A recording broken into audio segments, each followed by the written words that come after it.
এদের সাথে কি সম্পর্ক? মুসলমানের দাম কত আর ইহুদির দাম কত? শুনবেন তো ইনশাআল্লাহ।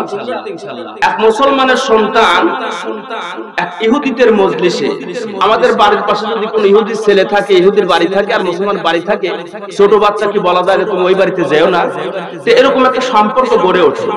তো ইহুদির ছেলে বলতেছে, মুসলমানের ছেলেকে বলতেছে, আমাদের একটা আজকে বড় দিন আছে, ওখানে হাজার হাজার মানুষ আসবে, আমাদের একজন নেতা আছে, আমাদের ধর্মের একজন রাহেব আছে, নেতা, আমরা যারা হুজুর বলি, ধর্মের বড় হুজুরকে আমরা বলি হুজুর, ইসলাম ধর্মের হুজুরদেরকে আমরা কি আলেমদেরকে হুজুর বলি, আলেম বলি, রাহেব বলি। ওই জামানাতে এরকম রাহেব ছিল। তো বলতেছে তোমাদের ধর্মে কি কথা হয়? বলে প্রতি বছর একবার করে আমাদের ওই রাহেব আমাদের উপদেশমূলক কথা বলে, এক বছর পর আবার কথা বলে, আবার আমরা শুনতে যাই। তো মুসলমানের সন্তান ডাক দিয়ে বলতেছে, এ দোস্ত শোনো, আমি তো তোমাদের উপস্থিত, তোমাদের ওই সমাবেশের মধ্যে আমি হাজির হতে চাই। তো ইহুদির ছেলে ডাক দিয়ে বলে, তুমি যদি একা ওখানে যাও মুসলমান, তোমাকে ওরা হত্যা করে ফেলবে। ডাক দিয়ে বলতেছে, জীবন মরণ আল্লাহর হাতে। আল্লাহু আকবার বলেন। বলে না দোস্ত তুমি যেও না, করো না তুমি যাও, আমি আমার দেশ ধরে আমি যাব। তো দেখে একটা চেয়ার, এত মানুষ, হাজার হাজার মানুষ, একটা চেয়ারের উপর একজন রাহেব, একজন নেতা, ধর্মীয় নেতা এসে বসলেন। বসার পরে উনি জিজ্ঞাসা করতেছেন, যতরা আমি যদি এসে কথা না বলি আপনারা বলবেন হুজুর কথা বলেন না কেন? কিন্তু প্রতি বছরের ন্যায় উনি কথা বন্ধ করে উনি মাটির দিকে তাকায়া কি যেন গুনগুন করে পড়তেছে। মাঝখান থেকে যুবকরা ডাক দিয়ে বলে, আপনি কথা বলতেছেন না, কারণ কি? বলে আজকে আমার জবান থেকে কথা বের হচ্ছে না, কারণ হলো আজকের এই সমাবেশের মধ্যে একজন বাঘের বাচ্চা মুসলমান উপস্থিত হয়েছে। আল্লাহু আকবার। কয়জন মুসলমান? একটা আওয়াজ দিয়ে বলেন কয়জন মুসলমান? আরো জোরে বলেন কয়জন মুসলমান? ডাক দিয়ে বলেন, তোমাদের এই সমাবেশের মধ্যে একজন মুসলমান বাঘের বাচ্চা হাজির হয়েছে, এই জন্য আমার জবান থেকে কথা বের হয় না। এত বড় স্পর্ধা কে দিল? কে সেই মুসলমান? তুমি আমারে দেখায় দাও, তারে এক্ষুনি আমি শেষ করে দেব। কয় না না, শেষ করা যাবে না। এই মুসলমানের সন্তান হযরত জুনাইদ সবার শেষে বসে আছে, আল্লাহর দিকে মুতাওয়াজ্জহ হয়ে আছে। আল্লাহ, কোরআনের ভাষাতে তুমি বলেছো, অত ইজ্জু মাংতাশা অত জিল্লু মাংতাশা, ইজ্জতের মালিক আল্লাহ, বেইজ্জতের মালিক ও আল্লাহ তুমি। আল্লাহ, কাফের বেঈমানের কাছে আমাকে তুমি লাঞ্ছিত অপমানিত করো না আল্লাহ। ও আসমানের মালিক এবং জমিনের মালিক আল্লাহ। এবার খ্রিস্টানের পাদ্রী, ইহুদির পাদ্রী ডাক দিয়ে বলে, সে মুসলমান কোথায়? তুমি চলে আসো, সামনের দিকে চলে আসো। মুসলমানের দাম কত আর ইহুদিদের দাম কত, এই কথাটা বোঝাইতে গিয়ে আপনাদের ঘটনা আমি তুলে নিয়ে আসলাম।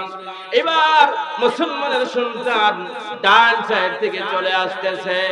খ্রিস্টানের পাদ্রী প্রশ্ন করছে, তুমি এখানে কেন আসছো? বলে, তোমার কথা শোনার জন্য আমি আসছি। তুমি কি জানো না একটা ইহুদিদের মজলিস? বলে, আমি ভালো করে জানি একটা ইহুদিদের মজলিস। বলে, তুমি ইহুদিদের মজলিসে এমন কি জন্য এসেছো? বলে, তোমার কথাটা শোনার জন্য এসেছি। ডাক দেয়া বলতেছে, হে মুসলমানের সন্তান, তুমি যেহেতু এখানে চলে এসেছো, আমি তোমাকে চারটা প্রশ্ন করব। যদি উত্তর দিতে পারো, আমি এখনই আমার দম বল সহ কালেমা পড়ে মুসলমান হয়ে যাব। একটি আকার দিয়ে বলুন আল্লাহু আকবার। চিল্লায়ে বলুন আল্লাহু আকবার। মুসলমানের গৌরব, মুসলমানের ঐতিহ্য, মুসলমান হলো আলীর জাতি, মুসলমান আবু বকরের জাতি, মুসলমান ওমরের জাতি, পৃথিবীর কারো দেখে বেড়ানোর জাতি মুসলমান নয়। মুসলমান একমাত্র আল্লাহকে দেখে বেড়াবে, পৃথিবীর কেউ কোনো সন্তানের অবশ নাই মুসলমানকে ডরাইতে পারে।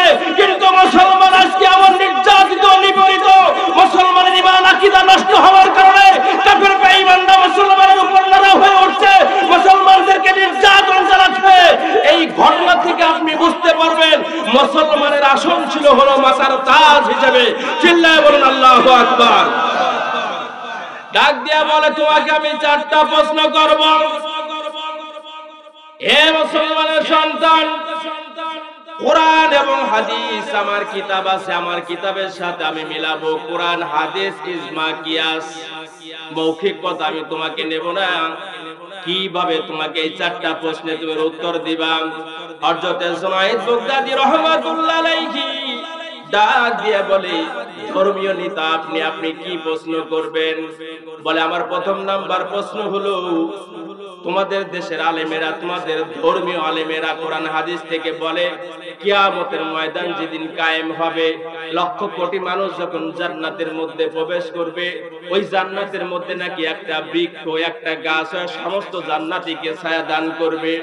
মুসলমানের সন্তান, এটা কেমন করে সম্ভব? একটা গাছ হয়ে সমস্ত মানুষকে জান্নাতের মধ্যে ছায়া দান করবে? এটা আমার বিশ্বাস হয় না, আমাকে কোরআন হাদিস দিয়ে তুমি আমাকে জানায়া দিবা। এ মুসলমানের সন্তান, 2 নাম্বার প্রশ্ন হলো, তোমাদের ধর্মীয় আলেমেরা বলে থাকে জান্নাতের মধ্যে মানুষ, কোটি কোটি মানুষ জান্নাতের মধ্যে মানুষ খানা খাবে, ওয়ালা তাস্তাহি আনফুসুকুম, জান্নাতীরা যা চাবে আল্লাহ তাআলা তাই দান করবে। এই যে কোটি কোটি মানুষ জান্নাতি খাবার খাবে, এই খাবার নাকি কোনো কমতি হবে না। এ মুসলমানের সন্তান, এখান থেকে যদি খাবার শুরু করে এখান থেকে কমে যাবে, আর তোমাদের আলেমেরা বলে খাবারের কোনো কমতি হবে না, যত মানুষ যার মনের চাহাত অনুযায়ী খানা খাবে, বিন্দু পরিমাণ খানার কমতি হবে না। 2-3 নাম্বার প্রশ্ন হলো, তোমাদের আলেমেরা বলে থাকে জান্নাতের মধ্যে মানুষ যখন খানা খাবে, এই খাবার পরে নাকি পায়খানা পেশাবের বেগ হবে না, কোনো পায়খানা পেশাব কোনো নাপাকি বের হবে না। মুসলমানের সন্তান, রাত্রে যদি খাবার পায়, সকালবেলা পায়খানার বেগ আসে, বাথরুমে যেতে হয়, আর তোমাদের ধর্মীয় আলেমেরা এই কথা বলে আমাকে কোরআন হাদিস যে তুমি আমাকে বোঝায়া দাও। মুসলমানের সন্তান আল্লাহর দিকে মুতাওয়াজ্জা হয়ে ডাক দিয়ে বলে, আল্লাহ, যেই প্রশ্ন করছে জাতির কাছে তুমি আমাকে মাথা নত করো না আল্লাহ, আমাকে কোরআন হাদিস থেকে জবাব দেওয়ার মতো তৌফিক দান করে দাও। এবার ডাক দিয়ে বলতেছে, আচ্ছা তুমি যে প্রশ্ন করেছো, এই প্রশ্নের জবাব কি তুমি জানো, উত্তর কি জানো? কয় না, আমি জানি না। বলে, তুমি যে প্রশ্ন করেছো এই প্রশ্নের জবাব জানি, আমি উত্তরও জানি, প্রশ্নও জানি। এখন জাতির কাছে প্রশ্ন করে, আচ্ছা বলো তো, যে প্রশ্ন জানে উত্তর জানে সেই বড়, আর যে শুধু প্রশ্ন জানে উত্তর জানে না সেই বড় হবে? কয় না না, যে প্রশ্ন জানে উত্তর জানে সেই হলো বড়। বলে, তোমাদের নেতাকে বলো চেয়ারটা ছেড়ে দিতে, আমি চেয়ারের উপর বসে বসে প্রশ্নের জবাবটা দিতে চাই। চিল্লায়া বলুন আল্লাহু আকবার। এই চেয়ারের উপরে কে বসা, একটু আওয়াজ দিয়ে বলুন তো। এই চেয়ারের মালিক কে? বাইতুল্লাহ শরীফের বরাবর বাইতুল মামুর, ওই বাইতুল মামুর বরাবর আল্লাহর আরশে আজিম, এই আরশে আজিমের উপরে চেয়ারের উপর বসে আছে আমার আল্লাহ তাআলা। এই চেয়ারের মালিক আল্লাহ তাআলা। এবার চেয়ারের উপর চেয়ার ছেড়ে দিয়ে নেতা বসলো মাটিতে, আর মুসলমানের সন্তানকে বসাইলো হলো চেয়ারে। চেয়ারের মালিক আল্লাহ, ইজ্জতের মালিক আল্লাহ, বেইজ্জতের মালিক আল্লাহ। সুনাই চোখের পানি ফেলে চেয়ারের উপর বসে আল্লাহর কোরআন থেকে তেলাওয়াত করতেছে, আল্লাহ তাখাফু ওয়ালা তাহজান ওয়া আবশিরু বিল জান্নাতিল্লাতী কুনতুম তুআদুন। ইন্নাল্লাযীনা ক্বালু রাব্বুনা আল্লাহু সুম্মা ইসতাকামু, যারা বলে আমার রব হলো আল্লাহ, আমার পালনে বলে একমাত্র, আমার পালনে বলে একমাত্র আল্লাহ, আল্লাহ তাদের জন্য বলেছে আল্লাহ তাখাফু ওয়ালা তাহজান, তাদের জন্য দুনিয়া ভয় নাই, তাদের কোনো চিন্তা নাই, তাদের জন্য কোনো ভয় নাই। ওয়া বশিরু বিল জান্নাতিল্লাতী কুনতুম তুআদুন। একটু আওয়াজ দিয়ে বলুন আল্লাহু আকবার। চিল্লায় বলুন আল্লাহু আকবার। এখানে কি আযাজিল শয়তান আছে, আশেপাশে ঘোরাফেরা করতেছে, আপনারা কি দেখছেন? আমি কিন্তু দেখছি আযাজিল শয়তান ঘুরতেছে। আমি বুঝেছি, এই আসার পরেই দেখেছি আপনাদের মন মানসিকতা যেরকম ছিল তার চেয়ে অনেক গুণে আপনাদের মন মানসিকতা ভালো হয়ে গেছে। তো একে একে 3টা তাকবীর দেওয়া। প্রথম তাকবীর আযাজিল শয়তানকে এখান থেকে বাগাবাড়ির থেকে যমুনা সেতুর পার করে দিয়ে আসবো আযাজিল শয়তানকে। রাজি আছেন তো সবাই? এই শয়তান যেন না আসে। আমার কথাতে এখন ঈশার নামাজ হয়ে গেছে, ওযু চলে যায় যাক, আপনারা রাজি আছেন তো ইনশাআল্লাহ? ঘুম আজকের জন্য হারাম হয়ে যাবে। নাওমাতুন সুবাতা, রাত 12টার পরে আপনি যত ভালো আলোচনাই করেন শুধু ট্যাংরা মাছের মতন খালি মাথা নিচের দিক, এইরকম ট্যাংরার মতো করা যাবে না। আসাদুল্লাহর ওয়াজ শুনবেন, আমার দিকে তাকায় শুনবেন, আমার দিকে চেহারার দিকে তাকায় শুনবেন, প্রত্যেকটা কথার বিনিময়ে আল্লাহ তাআলা নেকি লিখেই দেবে ইনশাআল্লাহ। লিল্লাহি তাকবীর। আপনারা পাবনার মানুষ, আমি ওই ইয়েতে সাতক্ষীরায় গেছিলাম, তো তাকবীর দিলাম ওই চিংড়ি মাছ, আমি বললাম যে চিংড়ি মাছের কি শক্তি হয়, এটা তো খাওয়া মাকরুহ। এতে হুজুর আছে, মুফতি সাহেব আছে, এই চিংড়ি মাছ খাওয়া কিন্তু মাকরুহ, এর তো রক্ত নাই, এটা আপনি তাকবীর কেমন দিবেন? তো মাঠে যায় দেখি হাজার হাজার জনগণ, এটা পাবনা থেকে বক্তা আছে, না জানি কিরম সাটাবে, কারণ পাবনা তো জাল কাঁচা মরিচ তো ভালোই জানো। তা আমি বললাম যে লিল্লাহি তাকবীর, এখন যে বাইলে মাছের মতো বাইলে মাছ আছে না, তাকবীরের আওয়াজ হয় না। আমি ওদেরকে দাওয়াত দিয়ে আসলাম, আপনি পাবনাতে আসেন, আমার পাবনার মানুষ যখন তাকবীর দেয় আকাশ আর বাতাস মুখরিত করে ফেলে। এখন ওরা যদি এসে দেখে আজকের এই জমিনে আসাদুল্লাহ তো মিথ্যাবাদী, কারণ তো তাকবীরের আওয়াজ আমাদের চাইতে সর্বনিম্ন হচ্ছে। এজন্য তাকবীর দিবেন, শয়তানকে এখান থেকে দূরে রেখে আসবো। লিল্লাহি তাকবীর, আদর্শ করবেন, নারা তাকবীর, আল কোরআনের আলম। এই গীত আর কতদিন গাইবেন? আল কোরআনের আলো এখন বলবেন ডাইরেক্ট সংসদে, এই কিতাব তো সংসদের কিতাব, সুবহানাল্লাহ জোরে বলবেন না? এই কিতাব কোথাকার কিতাব জোরে বলেন? সংসদের কিতাব, একটা আওয়াজ দিয়ে বলবেন, আল কোরআনের আলো, নারা তাকবীর। দুনিয়ার মুসলমান, নারা তাকবীর।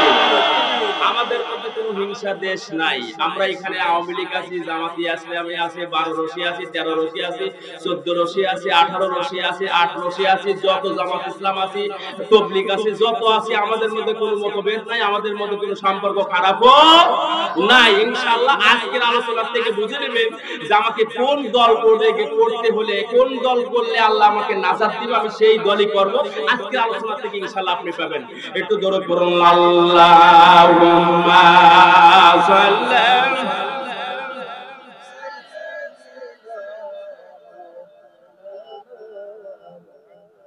ওয়া আলা আলি সাইয়্যিদিনা রাসূলানা। বাঁকালো হয় সোজা হয় দিলে পরে আফরে, বেকা মানুষ সোজা হবে গেলে পরে কবরে। কথা বলেন ঠিক কিনা? বাঁকালো হয় সোজা হয় দিলে পরে আফরে, বেকা মানুষ যারা সোজা হবে কবরেতে গেলে। আল্লাহুম্মা সাল্লি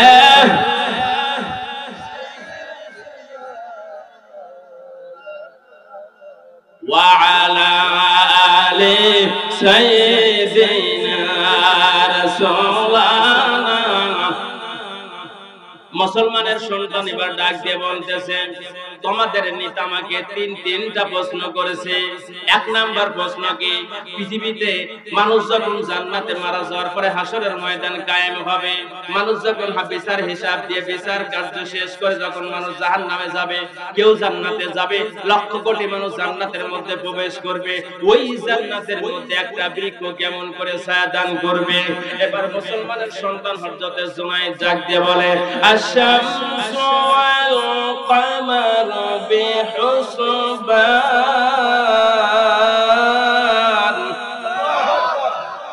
এখানে একটা সূর্য, একটা চন্দ্রের কথা বলা হয়েছে, একটা সূর্যের কথা বলা হলো।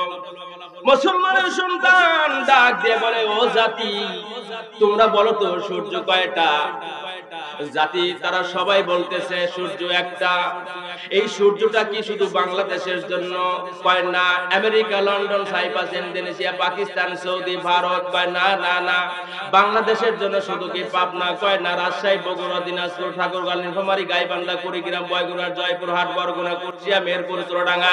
না না না না, ওয়ার্ল্ডের মধ্যে বলে একটা সূর্য অল পৃথিবীতে, অল পৃথিবীর ঘরে ঘরে রোদের কিরণ ঢুকাইতে পারে আল্লাহ। একটা সূর্য দিয়া গোটা পৃথিবীর ঘরে ঘরে রোদের কিরণকে আল্লাহ তাআলা দিতে পারে। এটা যদি সম্ভব হয়, আল্লাহ কিয়ামতের ময়দানে জান্নাতের মধ্যে কেন একটা বৃক্ষ ছায়া দান করতে পারবে না?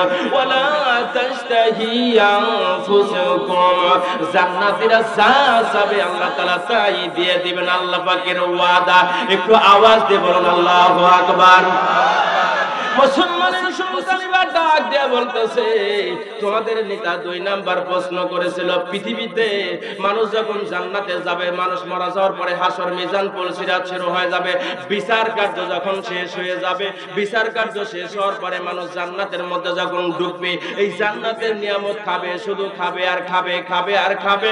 জান্নাতের মধ্যে বিন্দু পরিমাণ খাবারের কমতি হবে না। আল্লাহ তাআলা এর মাধুর্যতা যখন বাড়তেই থাকবে, বাড়তেই থাকবে। নিয়ামতের যখন আল্লাহ তাআলা দিবে, মানুষ খাবে, খাবে, খাবে, কোটি কোটি মানুষ খাবে, তাও খাবার ফুরাবে না, ফুরাবে না। এবার ডাক দিয়ে বলতেছে, আমাদের নবীর উপর আল্লাহ তাআলা কোরআনুল কারীম নাজিল করেছেন। মুসলমানের সন্তান ডাক দিয়ে বলে, আমাদের নবীর নাম হলো আহমদ মুহাম্মদ। ইয়া আইয়ুহাল মুজাম্মিল, ইয়া আইয়ুহাল মুদ্দাসসির, তাহা, এগুলো হলো নবীর নাম। আমার নবীর শানে আল্লাহ তাআলা এমন একটা গ্রন্থ, এমন একটা কোরআন নাজিল করেছেন, এমন একটা বিধান নাজিল করেছেন, যার নাম হলো কোরআনুল কারীম। বাল হুয়া কুরআনুম মাজিদুন ফি লাওহিন মাহফুজ। এই কিতাব লাউহে মাহফুজে সংরক্ষিত ছিল। এই কোরআনকে বাড়ি, কোরআন লাউহে মাহফুজে সংরক্ষিত একটি এলাকায় ছিল। যেই কোরআন আল্লাহ তাআলা, সেই কোরআনকে আমার নবীর উপর নাজিল করেছেন। এই কোরআনের মধ্যে 6666টি আয়াত আছে, 114টা সূরা আছে। এই সূরার মধ্যে একটা সূরার নাম হলো সূরাতুল ফাতিহা, উম্মুল ফারায়েজ বলা হয়, কোরআনের মা বলা হয়। এই কোরআনুল কারীম, এই সূরা ফাতিহা আমেরিকার হুজুর ইমাম সাহেব যেভাবে তেলাওয়াত করতেছে, আপনাদের ইমাম সাহেব ওইভাবে তেলাওয়াত করতেছে। সৌদি আরবের মক্কা শরীফের ইমাম একভাবে তেলাওয়াত করেন, মদিনা শরীফের ইমাম একভাবে তেলাওয়াত করে। এমন পৃথিবীর এমন পশ্চিম থেকে পূর্ব, উত্তর থেকে দক্ষিণ, দক্ষিণ থেকে উত্তর, পূর্ব থেকে পশ্চিম, এমন কোন মানুষ আজ পর্যন্ত কোন মানুষ বলতে পারে নাই আমি এই সূরা ফাতিহা পড়বো না, পড়বো না, পড়বো না। এমন মানুষ কি আপনারা দেখছেন? একটা আওয়াজ দিয়ে বলুন, এমন মানুষ কি আপনারা দেখছেন যে সূরা ফাতিহা আমরা পড়বো না? এমন মানুষ কি দেখছেন? আজ পর্যন্ত নয়, এখন পর্যন্ত নয়, কিয়ামত পর্যন্ত কোন মানুষ বলবেন আমি আর সূরা ফাতিহা পড়বো না। এবার ডাক দিয়ে বলে, এ রাম ছাগলেরা, যেমনই ভাবে সূরা ফাতিহা সব আলেম, সব ঐক্যমত, সব মানুষ যেমন সূরা ফাতিহা যেমন পড়তে পারে, যেমন পড়তেই আছে, কিয়ামত পর্যন্ত যদি হায়াত পায় পড়তেই থাকবে, পড়তেই থাকবে। আর যত পড়বে আল্লাহ তাআলা ততই মাধুর্যতা আল্লাহ তাআলা বাড়ায়া দিবে। যেমনই ভাবে মাধুর্যতা বাড়বে, তেমনই ভাবে জান্নাতের মধ্যে কোটি কোটি মানুষ খানা খাবে, এক বিন্দু পরিমাণ খাবারের কোনো কমতি হবে না। চিল্লায়া বলুন আল্লাহু আকবার, চিল্লায়া বলুন আল্লাহু আকবার। এক এক ইমাম এক এক ভাবে কোরআন তেলাওয়াত করে। দেখেন মক্কা শরীফের কাছে যান, দেখেন কি সুন্দর তেলাওয়াত। আলহামদুলিল্লাহি রাব্বিল আলামিন। আল্লাহু আকবার বলুন। হাজ করতে গেছেন, হাজী সাহেব আছেন না মক্কা শরীফে, যারা গেছেন দেখবেন ইমাম সাহেব এইভাবে তেলাওয়াত করতেছেন। আর এক ইমাম সাহেবের কাছে যান, মদিনাতে যান, আলহামদুলিল্লাহি রাব্বিল আলামিন। আপনাদের ইমাম সাহেব কিভাবে তেলাওয়াত করে? এই যে তেলাওয়াতের মাধ্যম চলতেই থাকবে, চলতেই থাকবে। তখন এই রাম ছাগলেরা চেহারার দিকে তাকায় বলতেছে, মুসলমানের সন্তান তো প্রশ্নের জবাব দিয়েই দিল, এখন বাকি আছে আর একটা মাত্র প্রশ্নের জবাব। এবার এই একটা দিবে কেমন করে? এবার মুসলমানের সন্তান ডাক দিয়ে বলে, তোমাদের নেতা যেহেতু আমাকে 3টা প্রশ্ন করেছে, আমি তাকে একটা প্রশ্ন করব, যদি উত্তর দিতে না পারে তারে কিন্তু কিন্তু বেইজ্জতি হয়ে যাবে। এবার ইহুদিদের পাতে ডাক দিয়ে বলতেছে, কি প্রশ্ন তুমি বলো তো, বলো 3 নাম্বার প্রশ্নের জবাবটা আগে তুমি শুনবে নাকি? কয় না, আমাকে আগে প্রশ্ন করো। বলে বলো তো জান্নাতের দরজার উপরে কি লেখা থাকবে, জান্নাতের মধ্যে কি লেখা থাকবে? উনি চিন্তা করলেন এই প্রশ্নের জবাব দিতে গেলেই আমি তো মুসলমান, আমাকে হতেই হবে, আমার তো বাঁচার কোনো উপায় থাকবে না। জনগণ তাকায় দেখতেছে আমাদের নেতাকে মাত্র একটা প্রশ্ন করছে আর মুসলমানের সন্তানকে মাত্র 3টা প্রশ্ন করেছে। আমাদের নেতা কেন এমন করে, কারণটা কি? এবার ডাক দিয়ে বলতেছে, নেতাজি আপনি প্রতি বছর আমাদেরকে একটা উপদেশমূলক কথা বলেন, আজকে সেই কথা বন্ধ করে মুসলমানের সন্তানকে আপনি প্রশ্ন করেছেন, এখন সে প্রশ্নের জবাবও দিচ্ছে, আপনাকে মাত্র একটা প্রশ্ন করছে, আপনি কেন উত্তর দিতে চাচ্ছেন না, কারণটা কি? এবার ইহুদিদের পাদ্রী ডাক দিয়ে বলতেছে, যেই প্রশ্ন করেছে আমি প্রশ্নের উত্তর জানি, কিন্তু আমি দেখা মার খাইতে পারবো না। আমরা সবাই মিলে এক বাক্যে সবাই বলি, জান্নাতের দরজার উপরে লেখা থাকবে লা ইলাহা ইল্লাল্লাহু মুহাম্মাদুর রাসূলুল্লাহ। তাহলে মুসলমানের দাম আর ইহুদির দাম কত? আসমান আর জমিন তফাৎ। একজন মুসলমান পৃথিবীতে থাকবে, আল্লাহ আসমান আর জমিন টিকে রাখবেন। মুসলমান থাকবে না, আল্লাহ আসমানের জমিনকে কাল্লা ইযা দুক্কাতিল আরদু দাক্কান দাক্কা ওয়া জা রাব্বুকা ওয়াল মালাকু সাফফান সাফফা। আসমান এবং জমিনকে তুলার মতো উঠতে থাকবে, ফেরেশতারা সারিবদ্ধভাবে দাঁড়া যাবে। আল্লাহ একজন মুসলমান দুনিয়াকে টিকে থাকবে, সমস্ত কায়নাত টিকে রাখবে। কাফের বেঈমান একজন দুনিয়াতে থাকবে, মুসলমান থাকবে না। এই দুনিয়াকে আল্লাহ তাআলা রাখবে না। চিল্লায়ে বলুন আল্লাহু আকবার। আরে মুসলমানদের দাম বেশি না ইহুদিদের দাম বেশি? কি জোরে বলেন তো, একটু জোরে কর মিয়া ভাই। আপনার খিদে লাগছে, রাতে খানা খেয়েছেন? আরে তার ভয় কিসে? আজকে রাতটা আল্লাহর জন্য দিয়ে দেন, রাজি আছেন তো ইনশাআল্লাহ? আল্লাহ কাউরে ধরে না ধরলে আর, একটু আওয়াজ দেখুন, আল্লাহ কাউরে ধরে না ধরলে আর, একটু জোরে, আল্লাহ কাউরে ধরে না ধরলে আর। আল্লাহ ধরেছে ফিরাউন রে, আল্লাহ ধরেছে আবু জেহেল রে, আল্লাহ ধরেছে আবু লাহাব রে, আল্লাহ ধরেছে বাদশা সাদ্দাতকে, আর আল্লাহ ধরেছে এখন 5 তারিখে শেখ হাসিনা। কথা কন না, কে রাগ করেন না, রাগ করেন না। 5 তারিখে ধরেছে শেখ হাসিনা। ভয় পাচ্ছেন নাকি? আশ্চর্য ব্যাপার, একজন মুসলমানের সন্তান হয়ে সমস্ত কাফের বেঈমানকে হটায় দিল প্রশ্নের জবাব দিয়ে। আর আমরা তো সবাই মুসলমান, আমাদের কোনো ভয় আছে? আরে আল্লাহ ধরেছে ফিরাউন রে, আবু লাহাব রে, আল্লাহ ধরেছে আবু জেহেল রে, আর এখন আল্লাহ ধরেছে 5 তারিখে শেখ হাসিনা। কথা কয় শেখ হাসিনা। আমি বলতে চাই, অযথাভাবে তুমি আল্লামা দিলওয়ার সাইদিকে জেলখানার মধ্যে তুমি বছরের পর বছর তুমি তাকে হত্যা করলা, কি অন্যায় করেছিল? এই জবাব তুমি দিতে পারবে না। আলেমদের যখন আলেমদের উপর আপনি তহমত দেন, আলেমদের বিনা দোষে জেলখানার মধ্যে আপনি রাখবেন, আপনার অস্তিত্ব আল্লাহ রাখবেন, অস্তিত্ব দুনিয়ার সাথে বিলীন করে দিবে। কথা বলেন ঠিক কিনা? আল উলামা ওয়ারাসাতুল আম্বিয়া, নবীদের ওয়ারিস হলো, এখন নবী নাই কিন্তু নবীদের ওয়ারিস তেজ্য সম্পত্তির মালিক হলো আলেমেরা। সেই আলেমদেরকে আপনি নির্যাতিত করেছেন, নিপীড়িত করেছেন, কত জুলুমের উপর জুলুম করেছেন, শেষ পর্যন্ত চিকিৎসা পর্যন্ত আপনি দেননি। আপনি যত কষ্ট দিয়েছেন, এখন আপনার কি অবস্থা? এখন আপনি 5 তারিখে চলে গেলেন দাদার কাছে। দাদা বলছেন তো, দাদার কাছে চলে গেছেন, কোন উপায় থাকবে না। এখন আর সেদিন নাই, এখন এই বাংলার মানুষ বোঝা শিখে গেছেন, মানুষ এখন এটা শিক্ষা পেয়ে গেছেন। এই বাংলাদেশ শাহবাগদের দেশ, শাহপুরানের দেশ, এই বাংলাদেশ 56,000 বর্গমাইল এই বাংলাদেশের ভণ্ডামি করার দেশ নয়, ওলি আল্লাহর দেশ, আলেম ওলামার দেশ। এই দেশে ভণ্ডামি করার এই দেশ নয়। তোমার যদি ভালো না লাগে এই দেশের থেকে রাতের অন্ধকারে পালায়া ভারতের জমিনে চলে যাও, তোমার মতো মানুষ আমাদের প্রয়োজন। কথা বলেন প্রয়োজন। হযরত জুনাইদ বাগদাদী রাহমাতুল্লাহ আলাইহি চেহারার দিকে তাকায় বলে, ও মুসলমানের সন্তান, আমি মাত্র একটা প্রশ্নের জবাব দিয়েছি, আমি আর দেরি করব না। যতগুলো মানুষ ছিল সমস্ত মানুষগুলো যখন কালেমা পড়তে আসছে, মাঝখান দিয়ে কিছু মানুষ বলতেছে আমরা কালেমা পড়বো না।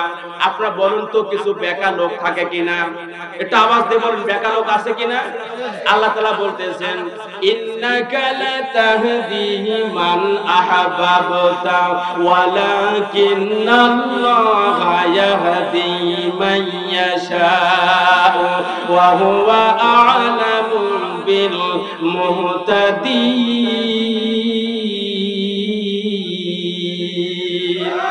ইন্নাকা লাতাহদি, সূরা কাসসের আয়াত 20 নম্বর পারা।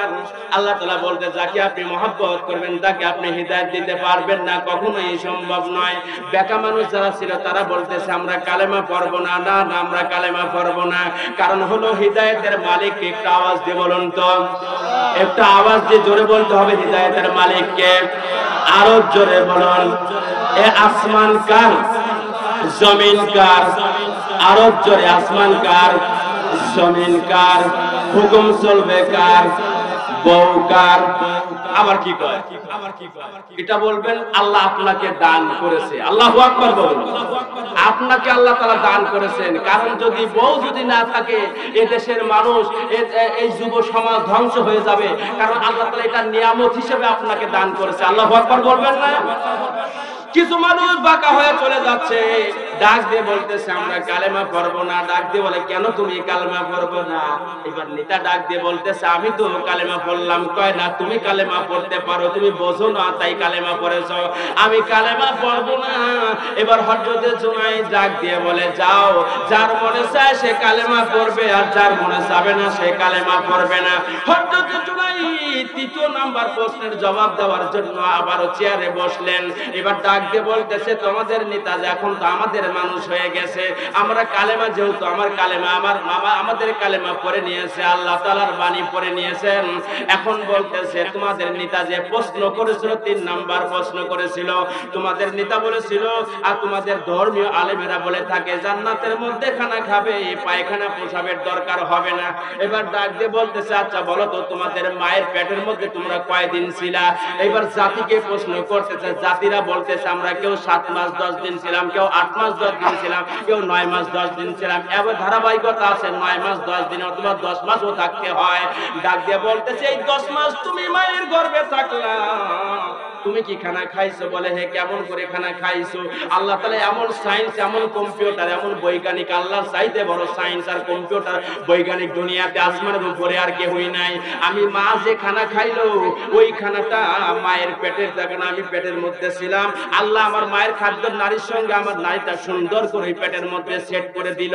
আমার মেয়ে মা যে খানা খাইলো ওর এক অংশ খাবার আমার মায়ের আমার পেটের মধ্যে ঢুকে গেল। ডাক দিয়ে বলতেছে তোমরা কি ওই খানা খাওয়ার পরে তোমাদের মায়ের পেটের মধ্যে পায়খানা প্রসাবের প্রয়োজন হলো? কয় না, তা তো হয় নাই। ডাক দিয়ে বলে এরাম ছাগলেরা, মায়ের পেটের মধ্যে থাকা কালীন তুমি এত দিন পর্যন্ত খানা খাইলা, একটি সেকেন্ডের জন্য কোনোদিন পায়খানা প্রসাবের দরকার হয় নাই।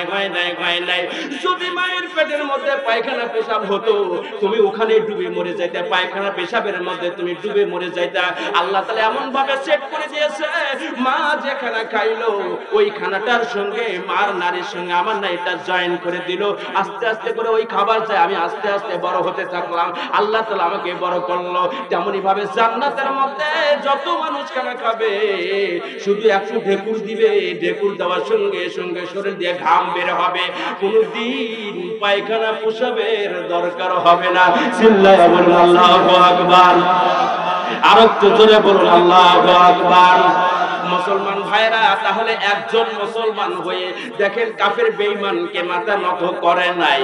আজকে বাংলাদেশ পৃথিবীর মধ্যে বহির রাষ্ট্রের কথা বলতেছে, ডাবলু বুঝা কয় আমাদের বাংলাদেশের কিছু মুসলমান আবার বিজাতিরা তার ওই কথার তার সুরে সুর মিলাইয়া বলতেছে, এখন বলতেছে যদি এই কোরআন যদি পার্লামেন্টে যায় তাহলে মহিলাদেরকে ঘর থেকে বের হওয়া যাবে না, বোরকা ছাড়া যদি বের হয় তাহলে সঙ্গে সঙ্গে তাদেরকে আলকাতরা দিয়ে তাদের মুখে আলকাতরা আলকাতরা দাও, পাছায় আলকাতরা দাও, তারপরে গায়ে আলকাতরা দাও। কি জন্য দিবে? বলে কেন বেহায়া পাবে, তারা ঘর থেকে বের হবে। ওয়াকারনা ফি বুয়ুতিকুন্না ওয়ালা তাবাররাজনা তাবাররুজাল জাহিলিয়াতিল উলা।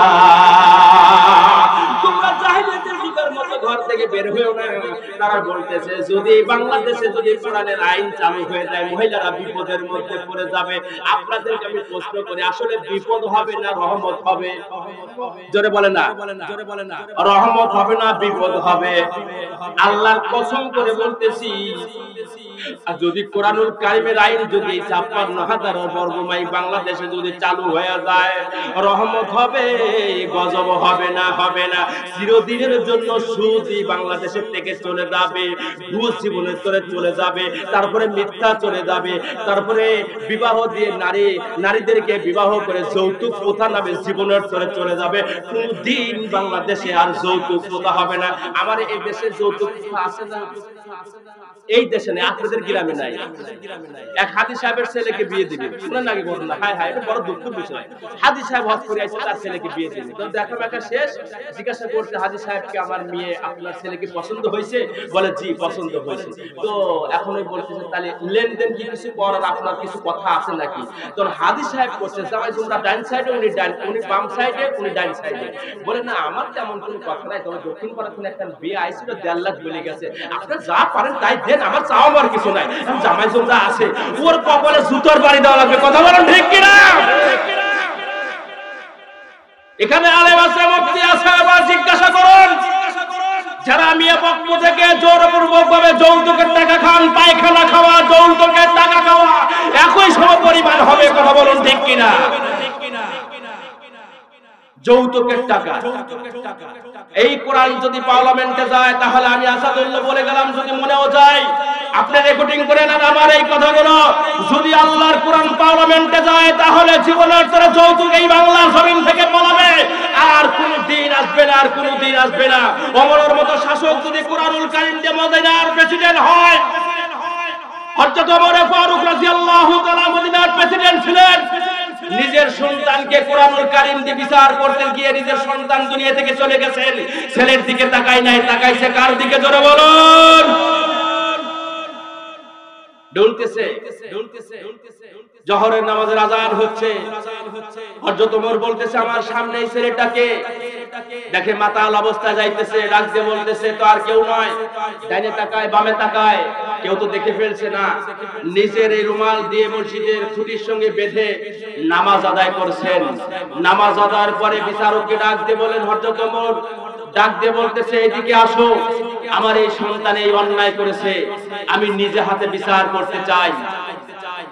ওইদিকে যখন বাঁধা অবস্থা রাখলেন, এবার জল্লাদকে বললেন আমার সামনে আমি কোরআন বিচার, কোরআন অনুযায়ী আল্লাহর কোরআন দেখে বিচার করব, ছেলের চেহারার দিকে তাকায় আমি বিচার করতে চাই না। যেদিন এই ঘটনা পড়েছিলাম তখন চোখের পানি নিজেই ফেলে দিয়েছিলাম, এই আল্লাহ, এই আসমানের মালিক, এই ৫৬,০০০ বর্গমাইল, এটা তো শুধু ওমর রাদিয়াল্লাহু তাআলা এত এই ছোট দেশের বাদশা ছিলেন না, প্রধানমন্ত্রী ছিলেন না। এরকম বাংলাদেশ যদি ৬টা বার জুড়ে দেওয়া হয়, এত বড় প্রধানমন্ত্রী, দেশের প্রধান গভর্নর ছিলেন, মদিনার খলিফা ছিলেন। আজকে তার সন্তান অন্যায় করেছে, তার বিচার নিজ হাতে করবে। একজন প্রধানমন্ত্রী নয়, একজন এমপির ছেলের বিচার আজ বাংলাদেশে করে দেখেন, আপনার অস্তিত্ব রাখবে না, কারণ ওদের মধ্যে কোরআন নাই। কোন এমপির মধ্যে কোরআনুল কারীমের হয় নাই, কোন মন্ত্রীর মধ্যে কোন কোরআন নাই, কোন মেম্বার চেয়ারের মধ্যে আল্লাহর কোরআন নাই। যদি আল্লাহর কোরআন থাকতো তাহলে এই দেশে অত্যাচার, নির্যাতিত, জুলুম হতো না। কথা বলুন ঠিক কিনা? আর যদি বলতেন খবরদার আমার দিকে তুমি তাকায়ও না, বিচার শুরু করো, বড় ব্যাপারী আসছে ১ ২ ৩ ৪ ৫, ওমরের চেহারার দিকে তাকায় আর বাড়ি দেয়। ওমর বলতেছে তুমি আমার হাতে চাবুকটা ছেড়ে দাও। চাবুকটা ছেড়ে দিলেন। বলে তুমি কয়টা দিয়েছো? বলে আমি ৭টা, ৫টা পর্যন্ত বাড়ি দিয়েছি। বলে না, আল্লাহর ভয়ে একটা, আর ওমরের ভয়ে তুমি ৫টা দিয়েছো। আমি আবার এক থেকে আমার সন্তানকে বাড়ি দিতে চাই। আল্লাহু আকবার বলবেন না? হযরত ওমর ফারুক রাদিয়াল্লাহু তাআলা আনহু ১ ২ ৩ 4-5 পর্যন্ত যখন 48, 49, 50 যখন গেলেন, ডাকতে বলতেছে এক গ্লাস পানি আমাকে দাও। পানিটা দিলেন। উনি ভাবছে তার সন্তানকে একটু পানি খাওয়াবেন না, নিজেই পানি খালেন। একটু পানি বেঁচে গেল, ওই পানিটা হযরত ওমর নবীর সন্তানকে চোখে ছিটায় দিলেন। লাউর পাতা যেমন ঝরে যায়, হযরত ওমরের সন্তান লাউর পাতার মতো ঝরে পড়তেছে। এমন বাপ, এমন পিতা, এমন সন্তানকে পিতা হয়ে যখন বিচার করে আল্লাহর কোরআনের দিকে, কিয়ামতের ময়দানে আল্লাহ যদি প্রশ্ন করে, ওমর রে, তুই মদিনার প্রেসিডেন্ট ছিলি, তোর সন্তান অন্যায় করেছিল, তুই কি কোরআন দিয়ে বিচার করেছিলি? যদি আল্লাহ প্রশ্ন করে বসে, আমি ওমর জবাব দিতে পারবো না। ও মুসলমান ভাইরা, পানি ছিটায় দিয়ে যখন পানি দিলেন, 55, 53, 60, 61, 62, 63, 64, 65, 67, 68, 70 পর্যন্ত ছেলেটা লাউর পাতার মতো শেষ নিঃশ্বাস ত্যাগ করলেন। হযরত ওমর বলতেছে, আমার স্বামীরা, আমার মন বলতেছে আমার সন্তান দুনিয়াতে আর নাই, দে দে তাড়াতাড়ি আমার সন্তানকে তাড়াতাড়ি গোসল করাইয়া দে, জানাজার নামাজটা আদায় করে আমার সন্তানকে নিজেই আমি কবরের মধ্যে রাখবো। এই কথা বলে যখন তাকে দফন করলেন, গোসল করালেন, কাফন পরাইয়া যখন মাটির নিচে রাখতেছে, হযরত ওমরকে বলতেছেন, সাহাবীরা বলতেছে, হুজুর আমাদের কাছে লাশটা দেন। কয় না, আমি নিজের সন্তানকে রাখতে চাই। যখন কবরে রাখছেন, রাখার পরে হযরত ওমর ছেলের চেহারার দিকে তাকায় কপালে একটা চুম্বন দিয়ে বলতেছে, বেটা তুই আমাকে ভুল বুঝিস না, আমি তোর কোন বাবা নয়, আমি তোর বাবা। এই কথা বলে যাচ্ছি, কিয়ামতের ময়দানে وسيق الذين كفروا إلى جهنم زمرا। এ সন্তান, যখন কিয়ামতের ময়দানে হাকায়া হাকায়া জাহান্নামের মধ্যে তোমাদেরকে ফেলে দিবে, আমি সন্তান, আমি বাপ হয়ে এটা চোখে দেখতে পারবো না। কিয়ামতের ময়দানে আল্লাহর আদালতে আমি এটা দেখতে পারবো না। এই বিচারটা আজকে হয়ে গেল, তুই যেন আমাকে এটা ভাবিস না আমি হলো স্বার্থপর বাবা। না না না না না, এই কথা বলার সঙ্গে সঙ্গে সন্তানকে যখন মাটিতে রাখলেন, মিনহা খালাকনাকুম ওয়া ফিহা নুঈদুকুম ওয়া মিনহা নুখরিজুকুম তারাতান উখরা। যখন বলে মাটি সমাহিত করলেন, মাটি দিলেন, মাটি দেওয়ার পরে সব মানুষ চলে আসে, কিন্তু হযরত ওমর যায় না। কে যেন কোথা থেকে যেন বলতেছে, ওমর রে, মাত্র 70টা হলো, আর 30টা কোথায় যাবে? ওমর রে, মাত্র 70টা বাড়ি হলো, আর 30টা কোথায় যাবে? এখন কি করবে? সবাই চলে আসেন, কিন্তু হযরত ওমর আসে না, আসে না, আসে না। ডাকতে হয়, তোমরা চলে যাও, আমি আসতেছি। যেই চাবুকটা দিয়ে সন্তানকে বাড়ি দিয়েছিল, ওই চাবুকটা ওখান থেকে খসায়া কবরের উপর বাড়ি, বাকি 30টা বাড়ি দেওয়া হইল। হায়রে বাদশাহ, হায়রে নেতারে, কাকে ইসলামের আদর্শ নেতা বলে? ওমরের জীবন খুলে দেখবেন, নিজের রাষ্ট্র পরিচালনা করছে, নিজের স্বার্থের জন্য কোনোদিন রাষ্ট্র পরিচালনা করে নাই। নিজের জন্য যা করেছেন, নিজের জন্য যদি 1 টাকা খরচ করে, আর জাতির জন্য হাজার হাজার টাকা খরচ করে। আর আমাদের নেতা কি করে? একজন মেম্বার হইয়া, একজন চেয়ারম্যান হইয়া যত খাইতে পারে এই 3 ইঞ্চি প্যাটের মধ্যে ঢুকায়, আর গরিব মানুষ না খায়া থাকে, গরিবের খবর একদিনও নেয় না। আর ওরা বড় বড় লেকচার দিয়ে বলে, আমরা গরিব দুঃখীর মেহনতি বন্ধু, আমরা হলো গরিবের বন্ধু। সব মিথ্যা কথা। কথা বলেন ঠিক কিনা? তোমরা বলো আমরা গরিবের বন্ধু, সব মিথ্যা কথা। গরিবের বন্ধু একজনই ছিলেন, যার নাম হলো হযরত মুহাম্মদ রাসূলুল্লাহ ওমর ফারুক রাদিয়াল্লাহু তাআলা আনহু। কথা বলেন ঠিক কিনা? ধরে বলেন ঠিক কিনা? ধরে বলেন। কিন্তু আমাদের দেশে যে মানুষগুলো বলে লোকটার চরিত্র ফুলের মতো পবিত্র, আসলে কি ফুলের মতো পবিত্র আছে লোকটার? বলেন বলেন, ফুলের মতো পবিত্র নাই, সব মিথ্যা কথা। আমার মুসলমান ভাইরা, তাই আমরা চাই যে আমাদের বাংলাদেশে একজন নেতা